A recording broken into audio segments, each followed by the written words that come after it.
अस्सलाम वालेकुम, मैं हूं समर अब्बास। आप मेरा व्लॉग देख रहे हैं। नाज़रीन, आज जिन तीन अहम खबरों पर हमने बात करनी है उनमें सबसे अहम मौजू तो army chief general Asim Munir की ताजरों के साथ मुलाकात के हवाले से है, बिजनेस कम्युनिटी के साथ उनके इंटरेक्शन के हवाले से है, जिसमें दो तीन बड़ी इंपॉर्टेंट बातें हुई हैं। उन्होंने अपने इदारे की पॉलिसी बड़ी खुल के बता दी है।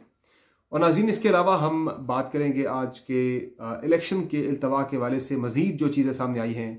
उसमें गवर्नर केपी की तरफ से इलेक्शन कमीशन को लिखे गए ख़त में जो उन्होंने कहा था कि इलेक्शन कमीशन आए, चीफ इलेक्शन कमिश्नर तमाम अरकान के साथ आएँ और आके मेरे साथ मुशावरत करें इलेक्शन की डेट के हवाले से। तो उन्होंने तो इलेक्शन कमीशन ने कह दिया भाई, चीफ इलेक्शन कमिश्नर ने जवाब में कहा है कि भाई मैं तो नहीं आ सकता, तो हम यहाँ से डेलीगेशन भेजेंगे सेक्रेटरी इलेक्शन कमीशन की सिपाही में। तो वही पिंग पोंग चल रही है, ख़त व किताबत, एक ने दूसरे को ख़त लिखा, दूसरे ने तीसरे को ख़त लिखा। और पंजाब में इंतखाबात के हवाले से नाज़रीन ये होने जा रहा है कि इलेक्शन कमीशन अगर अगले 3-4 रोज़ के अंदर अगर इलेक्शन का शेड्यूल नहीं देता, तो पाकिस्तान तहरीक इंसाफ ने ये डिसाइड कर लिया हुआ है, आज फैसला हो चुका है कि 3-4 रोज़ के बाद सुप्रीम कोर्ट ऑफ पाकिस्तान में कंटेम्प्ट ऑफ कोर्ट की पटिशन इलेक्शन कमीशन के ख़िलाफ़ दे दी जाएगी अगर वो इलेक्शन शेड्यूल जारी नहीं करते। चूँकि ज़ाहिर है दिन बड़े कम रह गए हैं, 51-52 दिन चाहिए होते हैं हर सूरत में इलेक्शन कमीशन को, जिसमें 54 दिन का बताया जाता है कि 54 दिन चाहिए होते हैं हर सूरत में, कि जिनमें 7 दिन तो आपको लग जाते हैं इलेक्शन शेड्यूल, जिसमें नॉमिनेशन पेपर्स फाइल करना, वापस लेना, उसमें एतराज़ात, स्क्रूटनी, सारा कुछ, उसमें 1 हफ़्ता कम से कम आपको चाहिए होता है। फिर इलेक्शन कैंपेन भी, रमज़ान भी है तो पॉलिटिकल पार्टीज़ को कैंपेन के लिए भी टाइम चाहिए। जितना कॉन्फिडेंस इस वक्त नून लीग और पीपल्स पार्टी और JUI के अंदर है इंतखाबात को लेकर के, इंतखाबात होने ही नहीं है। आप किसी बंदे से पूछें, वो कहते हैं कौन से इंतखाबात, वो कहते हैं इंतखाबात कोई नहीं होंगे। इन इतने वो कॉन्फिडेंट हैं।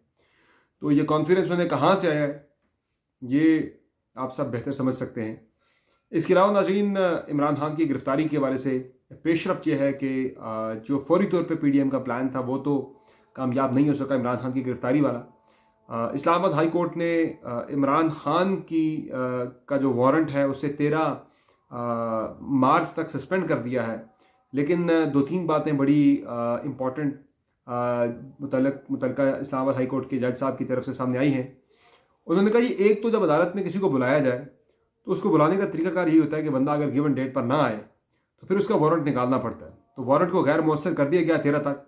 13 को इमरान खान साहब को 13 तक हर सूरत में पेश होना पड़ेगा मुतल्लिका सेशन अदालत के अंदर, और पेश हो के अपनी ज़मानत लेनी पड़ेगी। अब नाज़रीन, एक तरफ पहुंच जाती है इस्लामाबाद पुलिस इमरान खान की गिरफ्तारी के लिए, तो दूसरी तरफ जो मामला है राना सनाउल्लाह साहब को जो वज़ीर दाखिला है वो हुकूमत में चुके बैठे हैं, इसलिए उनके ऊपर किसी भी किस्म के अदालती समन का या अदालत की तरफ से वारंट गिरफ्तारी जारी होने का कोई भी इतलाक़ नहीं होता। तो वही राना सनाउल्लाह साहब हैं, उन्हें इस्लामाबाद पुलिस प्रोटेक्शन दे रही है बीइंग वज़ीर दाखिला।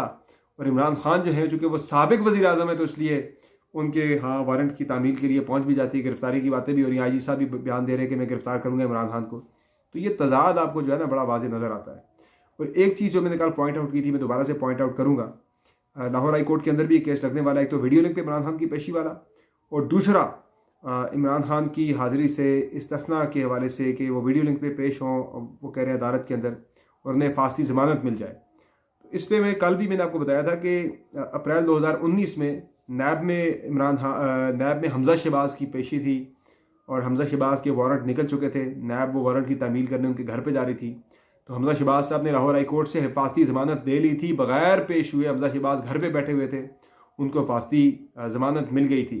तो इमरान खान भी उस हमज़ा शहबाज के केस को ग्राउंड बनाते हुए, बुनियाद बनाते हुए हिफाजती ज़मानत ले सकते हैं लाहौर हाई कोर्ट से, जहाँ से मिली थी हमज़ा शहबाज को हिफाजती ज़मानत। तो ये जनाब मामलात हैं इस वक्त मुल्क के अंदर जो चल रहे हैं। तो पहला जो मामला है वो है आर्मी चीफ़ की बिज़नेस कम्युनिटी के साथ होने वाली मुलाकात, जिसमें साक डार साहब भी मौजूद थे। उसमें 2-3 जो इंतहाई इंपॉर्टेंट बातें हुई वो मैं क्रक्स आपके सामने रखता हूँ। गुफ्तगू में जनाब जो मईशत के बारे से बातचीत हुई, तो उसमें आर्मी चीफ जनाब आसिम मुनीर साहब ने यह कहा कि हालात ख़राब ज़रूर हैं, मगर इतने ख़राब भी नहीं कि जिसे कहा जा सके कि सूरत हाल बिल्कुल कंट्रोल से बाहर हो चुकी है। उन्होंने कहा सूरत हाल अभी भी, हालात इतने बुरे नहीं हुए कि कंट्रोल से बाहर हो जाएं, हालात अभी भी कंट्रोल में लाए जा सकते हैं। सियासी सवाल हुआ आर्मी चीफ से इमरान खान साहब के साथ मुलाकात के हवाले से, पॉलिटिकल लीडरशिप को बिठाने के हवाले से।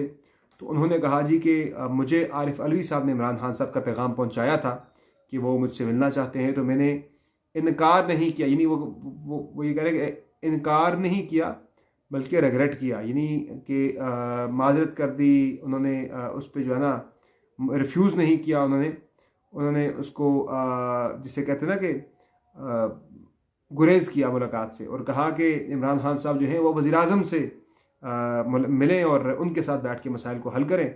हम किसी किस्म के सियासी मामले के अंदर नहीं आएंगे, जो भी फैसले करने हैं वो सियासी और सियासतदान, जो सियासी क़यादत और सियासतदान आपस में बैठ के मसाइल का हल निकालें। तो ये उन्होंने आज कह दिया है तमाम ताजरों को कि एक तो मईशत की सूरत हाल वो कह रहे हैं इतनी ख़राब है नहीं जितनी कि जितना लग रहा है, और इतनी ख़राब नहीं है कि हालात कंट्रोल से बाहर हो जाए। नंबर 2 वो कह रहे हैं कि अगर बैठना है इमरान खान साहब ने बाकी लोगों ने, तो वो सियासतदान आपस में बैठें, वो मुल्की मसाइल का हल निकालें। ना हम किसी को बिठाएंगे, ना हम किसी की आपस में मुलाकात करवाएंगे, ना हम खुद किसी के साथ मिलेंगे। करना है तो वो खुद करें। और आसिफ जरदारी साहब ने तो यहाँ तक कह दिया है मेलसी में, और कल भी उन्होंने बात की थी कि वो कहते हैं डिफ़ॉल्ट हो गए तो क्या है इसमें, कहते हैं कोई पब्लिक लिमिटेड कंपनी तो है नहीं है, पाकिस्तान एक मुल्क है, हो गया डिफ़ॉल्ट तो कोई नहीं है। जर्मनी, अमेरिका, जापान वगैरह भी डिफ़ॉल्ट हुए हैं, पाकिस्तान भी हो गया तो कौन सी बड़ी बात है। तो वो तो इस कॉन्फिडेंस के साथ जनाब डिफ़ॉल्ट को बड़े बिल्कुल मजाक समझ रहे हैं। हाँ, एक बात है, हकीकत है कि शायद जरदारी साहब को फ़र्क ना पड़े, लेकिन मुझे और आपको इसका फ़र्क ज़रूर पड़ना है अगर खुदा न खास्ता मुल्क डिफ़ॉल्ट करता है। बाकी कैंपेन खान साहब ने शुरू करनी है, उसमें खुद जाना है या नहीं जाना। माद अज़हर ने कल बयान दे दिया था कि वो जाएंगे, लेकिन मुझे नहीं लगता खान साहब जाके कैंपेन में हिस्सा लें, अनलेस वो इस्लामाबाद की सेशन अदालत के अंदर अगर पेश नहीं होते तो वहाँ भी पेश वो फिर किसी जलसे के अंदर जाएंगे तो उनका केस सारा ख़राब होगा। और 9 को नैब में उनकी पेशी है जिसमें तोशाखाना और फ़ॉरेन फंडिंग वाला मामला है, इसमें बेसिकली अल-कादर यूनिवर्सिटी वाला मामला है जिसे टेकअप किया गया है। इसमें इमरान खान और उनकी अहलिया की पेशी भी है। अब देखते हैं कि वो पेश होते हैं या नहीं, चूँकि नैब की पेशी के दौरान गिरफ्तारी का बहुत ज़्यादा इम्कान मौजूद है। चूँकि शहबाज शरीफ की मिसाल मौजूद है कि जब शहबाज शरीफ कहते हैं कि मुझे बुलाया था साफ़ पानी केस में, आशियाना केस में बुलाया था और साफ़ पानी में गिरफ्तार कर लिया गया, तो इस तरह का सीन इमरान खान के साथ भी किया जा सकता है। बाकी जो मैं आपको कॉन्फिडेंस बता रहा हूँ PDM की क़यादत का, वो बिल्कुल कॉन्फिडेंट है कि कोई भी इंतखाबात वगैरह मुल्क के अंदर नहीं होने। गवर्नर KP इलेक्शन कमीशन के दरमियान पिंग पोंग चल रही है, ख़त व किताबत चल रही है, ऐसे इतने सुकून के साथ ख़त व किताबत चल रही है कि जैसे अर्जेंसी का मामला ही कोई नहीं है, जैसे आइन के अंदर 90 दिन का लिखा ही नहीं है, 90 दिन जैसे वैसे यानी कि 190 की बात जैसे हो रही हो। और इसीलिए पाकिस्तान तहरीक इंसाफ ने यह फैसला किया, सब सूरत हाल को देखते हुए उन्हें नज़र आ रहा है कि ना पंजाब के अंदर कोई सीरियस है इंतखाबात के लिए, ना कोई KP के अंदर सीरियस है इंतखाबात करवाने के लिए और सुप्रीम कोर्ट के फैसले पर अमल दरामद के लिए। फैसले से इनकार भी नहीं किया जाएगा, यानी जो स्ट्रेटजी है PDM की वो ये है कि फ़ैसले से मुकम्मल इनकार भी नहीं करना और उस पर अमल दरामद भी, मुख्तलिफ डिलेज़, मुख्तलिफ इस तरह के डिलेज़ डालने हैं कि आप पे कंटेम्प्ट भी ना लगे आपके ऊपर, तो यानी टाइम बाय करना है। और कोशिश ये कि स्ट्रेच करके अक्टूबर तक ले जाए, लेकिन इतना मुझे लगता नहीं कि सुप्रीम कोर्ट इतना अक्टूबर तक ले जाने दे स्ट्रेच करके। इंतखाबात तो होंगे, उसमें फिर इन दी एंड यही होगा कि जो पॉलिटिकल साइड और जो नॉन पॉलिटिकल साइड है हमारी, सबको बैठ के एक इलेक्शन की तारीख जो है नेगोशिएटेड और एक आपस में जिसे मैं कहूँगा कि सबके इत्तेफाक के राय से इलेक्शन की एक तारीख जो है वो मुकर्रर करनी पड़ेगी, जिसमें इंतखाबात करवा के पाकिस्तान को इस बहरान से निकालना होगा जो एक सियासी बहरान पाकिस्तान के अंदर प्रिवेल कर रहा है। बाकी जो फाइनली जनाब इमरान खान साहब की पेशी के बारे से मामला है वो अब इस्लामाबाद हाई कोर्ट में ने जिस तरह से मैंने आपको इब्तदाई के अंदर बताया कि खान साहब को कह दिया कि भाई आपने पेश तो होना है हर सूरत में और यही कानून है, आपको पेश हुए बगैर जो है वो नहीं मिल सकता जस्टिस। मैंने मिसाल दी हमजा शहबाज की, और राना सनाउल्लाह के मामले में हमें वो जो है गर्मजोशी नज़र नहीं आ रही जो इमरान खान के वाले से नज़र आ रही है।